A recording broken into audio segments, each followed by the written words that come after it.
Hello friends, welcome back to Greenmin Finserv, जहां हम बात करते हैं पैसों के बारे में, प्रॉस्पेरिटी के बारे में और पीस ऑफ माइंड के बारे में। आज का टॉपिक बहुत ही इंपॉर्टेंट है। इसके बारे में स्कूल्स में, कॉलेजेस में नहीं पढ़ाया जाता। आज हम बात करने वाले हैं फाइनेंशियल लिटरेसी के ऊपर। पैसे को कैसे मैनेज करें और कैसे मल्टीप्लाई करें और कैसे प्रोटेक्ट करें। स्कूल में हमको अलजेब्रा तो सिखाया पर बजटिंग नहीं सिखाया। इसी तरह कॉलेज ने हमको काफी प्रोजेक्ट्स दिए, काफी चीजों पे काम करने को दिया, बट क्रेडिट स्कोर के बारे में नहीं समझाया। तो आज हम बात करेंगे whatever they have not taught us in the school. So इसके लिए बहुत सारे प्रिंसिपल्स को हमको ध्यान में रखना बहुत जरूरी है। और सबसे लास्ट वाला मेरा पर्सनल फेवरेट है, तो एंड तक वीडियो को देखिएगा और वीडियो अच्छी लगे तो please do like the video and subscribe the channel. So सबसे पहला प्रिंसिपल जो हमको ध्यान रखना है, understand your financial position today. आज आप कहाँ पे स्टैंड करते हैं, आप कितना कमा रहे हैं, व्हाट आर योर एक्सपेंसेस, ये आपको डिटेल में पता होना चाहिए। If possible open an Excel, write down your income and expenses on that, have a financial journal, उसमें अपना डिटेल में एक्सपेंस को लिखिए, कितनी इनकम आ रही है उसको लिखिए और कहाँ कहाँ आपका खर्चा हो रहा है टू द लास्ट रुपी आप पूरा उसको डिटेल में लिखिए। तो उससे आपको पता होगा कि एक्चुअल में आप अपना खर्चा कहाँ कहाँ कर रहे हैं। जो चीज आपको पसंद है, जो आपको खुशी देती है, एक्चुअली वहां पे पैसा खर्च हो रहा है या इधर उधर कहीं ऐसे ही निकल रहा है विच यू डोंट नो। तो मानते हैं कि आपकी इनकम है 50,000 रुपए, आप स्पेंड कर रहे हैं 40,000 या 45,000 रुपीज और एंड में बचाते हैं 5,000 रुपए। तो उस 5,000 को हमको एफिशिएंटली इन्वेस्ट करना है और जो हम एक्सपेंस कर रहे हैं उसको डिटेल में हमको चेक करना बहुत जरूरी है कि ये एक्सपेंस मेरा कहाँ पे जा रहा है, कोई लीकेज तो नहीं है, और अगर लीकेज है तो मुझे उसको ठीक करना बहुत जरूरी है। Now the principle number 2 is debt strategy. काफी लोगों को लगता है कि उधार लेना गलत है, बट ऐसा बिल्कुल नहीं है। There are two types of debt, one is a good debt, one is a bad debt. तो पहले बात करते हैं गुड डेट क्या होता है। गुड डेट होता है अगर हम कुछ भी अपने पढ़ाई के लिए, अपनी स्किल को अपग्रेड करने के लिए या अपने आप को एजुकेट करने के लिए कुछ भी लोन लेते हैं, तो that is a good debt. इसी तरह हम अपने बिजनेस को एक्सपैंड करने के लिए अगर कोई बिजनेस लोन लेते हैं, that is also good debt, क्योंकि इससे over a period of time we can increase our income. अब समझते हैं कि बैड डेट क्या होता है। बैड डेट होता है कि अगर हम कुछ फ्लैशी लाइफस्टाइल को अपने अपग्रेड करने के लिए, औरों को दिखाने के लिए कि हमारे पास क्या क्या है,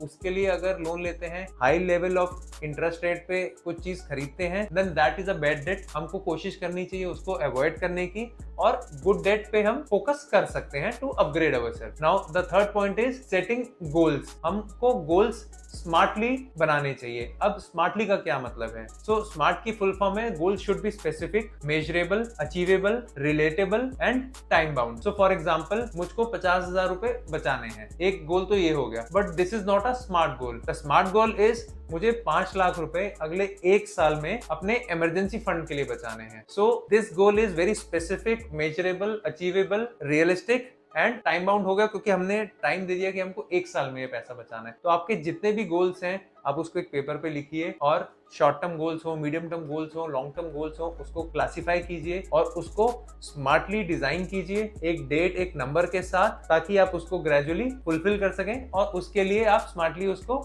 एक रोड मैप बनाइए और उस पर इन्वेस्टमेंट स्टार्ट कीजिए। Now the next most important thing is, एक बार अगर आपने गोल्स बना लिए हैं, you have to regular check and review. Regular check and review इसलिए जरूरी है कि मान लीजिए हम कहीं घूमने जाते हैं या हम कहीं कार से जा रहे हैं, तो हमको कितना टाइम लगेगा वहां पहुंचने के लिए। हम अगर कहीं रास्ते में रुकते हैं कुछ खाने पीने के लिए, तो उतना टाइम हम डिले होते हैं अपने लक्ष्य तक पहुंचने के लिए। इसी तरह लाइफ में कई बार उतार चढ़ाव रहते हैं, तो कई बार हमारी फाइनेंशियल सिचुएशन चेंज हो जाती है। तो इसलिए हमको रेगुलर चेक करना बहुत जरूरी है कि कभी हमारी लाइफ में कोई बहुत बड़ा खर्चा आ गया, या अगर हमको कोई सडनली बोनस या कोई विंडफॉल गेन हो जाता है, तो हमको उसको स्मार्टली इन्वेस्ट करना है, स्मार्टली डिसाइड करना है कि इस पैसे को मुझको कहाँ पे पार्क करना चाहिए ताकि वो मेरे गोल्स को फुलफिल करने में, गोल्स को कंप्लीट करने में हेल्प करे। Now another principle which is very important is where not to save money। तो काफी लोग क्या करते हैं, मल्टीपल सेविंग अकाउंट ओपन करते हैं और उसमें पैसा आइडल ऐसे ही पड़ा रहता है, जो कोई खास रिटर्न नहीं दे पाता है। और इन्फ्लेशन जो कि बहुत बड़ा फैक्टर होता है, I am sure you all understand what exactly is inflation. Inflation reduces our purchasing power. तो आज की डेट में मान लेते हैं अगर कोई चीज 50,000 की है, तो इन्फ्लेशन की वजह से वो अगले साल 55,000 की हो जाएगी या 56,000 की हो जाएगी। तो हमको अपने पैसे को इस तरीके से स्मार्टली डिजाइन करके ऐसी जगह पार्क करना है जो इन्फ्लेशन को बीट कर सके। Now the next most important thing is when to invest. काफी लोग इस पे इतना दिमाग लगाते हैं, इतना एनालिसिस करते हैं कि जब मार्केट्स डाउन आएंगे तब मैं इन्वेस्ट करूंगा, आज मेरी सैलरी कम है, जब मेरी सैलरी इंक्रीज हो जाएगी तब मैं इन्वेस्ट करूंगा। So friends, in long term time in the market is more important than timing the market. आपके पास जब पैसा है, जितना पैसा है, उसको इमीडिएटली इन्वेस्ट कीजिए। Today is the best day to invest. आपको अपने फाइनेंशियल गोल्स का ध्यान रखना है, आपके फाइनेंशियल गोल्स कितनी दूर हैं, और उसके लिए आपको स्मार्टली इन्वेस्ट करना है विदाउट टाइमिंग द मार्केट कि मेरे को मार्केट नीचे आएगा तो टाइम करके इन्वेस्ट करना है, या फिर जब मेरा सैलरी इंक्रीज होगा तब मैं इन्वेस्टमेंट्स अपनी स्टार्ट करूंगा. So it is not what are you earning, it is all about what are you saving. So that is very very important. Now how to reach your goals is the next step. हमने सब कुछ decide कर लिया, अपने goals भी लिख लिए, हमने उसके लिए एक रोड मैप भी बना लिया, बट हम उस गोल्स तक कैसे पहुंचेंगे? गोल्स तक पहुंचने के लिए हमको चाहिए consistency, discipline and regular monitoring. ये 3 चीजें बहुत जरूरी हैं.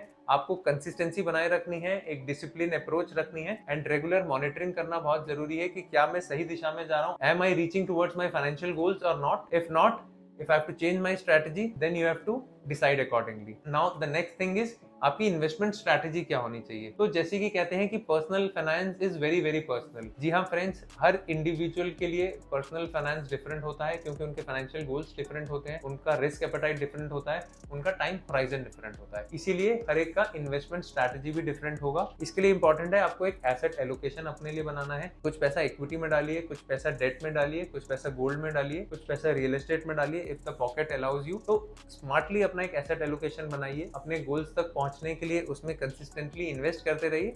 I am sure you will reach your financial goals if you decide and invest smartly. अब एक बहुत बड़ा चीज है, काफी लोग क्या करते हैं कार खरीदने के लिए, which is a very emotional and a financially very important decision. काफी लोग उसके लिए लोन लेते हैं. तो उसके लिए कितना परसेंटेज लोन लेना सही है? आइडियली 15% से ज्यादा की हमारी ईएमआई नहीं होनी चाहिए टुवर्ड्स अ कार लोन. ऐसा इसके लिए कोई फिक्स नंबर नहीं है, but this is a ideal number कि आप कोशिश करें आप जो कार के लिए ईएमआई दे रहे हैं, क्योंकि आज की डेट में one spends 10, 15, 20 lakhs on a car. बाकी कई लोग हाई रेंज में भी जाते हैं. डिपेंड्स ऑन इंडिविजुअल लाइफस्टाइल क्या है आपका.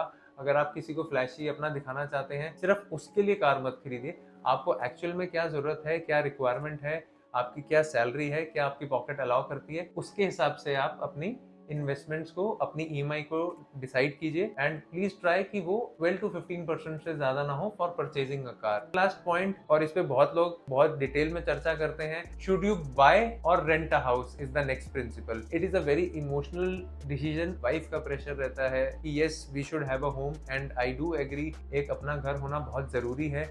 बट उसके लिए आपको ये ध्यान रखना बहुत जरूरी है कि आपकी इनकम कितनी है, आपने क्या अभी अर्निंग स्टार्ट करी है, आप अपने लाइफ के किस फेज में हैं. इन चीजों को ध्यान रखिए. क्या आप कोशिश कर सकते हैं कि मैं घर लेने के डिसीजन को थोड़ा सा डिले कर सकता हूँ, 5 साल 7 साल बाद घर प्लान कर सकता हूँ, घर को मैं खरीद सकता हूँ. ये आपको देखना बहुत जरूरी है. और एक चीज का ध्यान और रखिए कि मैं कहीं बहुत ज्यादा घर खरीदने के लिए बहुत ज्यादा ईएमआई के बर्डन में ना फंस जाऊं. So recently one of my friends bought a home of 2 crore rupees, and for that he redeemed all his investments, he stopped all his monthly SIPs, क्योंकि उसको एक मेजर अमाउंट 1 to 1.25 लाख की EMI देनी थी अपने घर के लिए. So now actually he is not working for himself, he is working to pay the EMI. इसी तरह लोग जब कार पे EMI लेते हैं, so they are not working for themselves, they are working to pay that EMI. तो आपको ये देखना है कि क्या मैं अपने लिए काम कर रहा हूँ या मैं उस बैंक के लिए काम कर रहा हूँ जिससे मैंने लोन लिया है, कार के लिए या घर के लिए. Which brings to the last principle, which is my personal favorite and one of the most important. अगर आप इस पे वर्क करते हैं, इस पे ध्यान देते हैं, so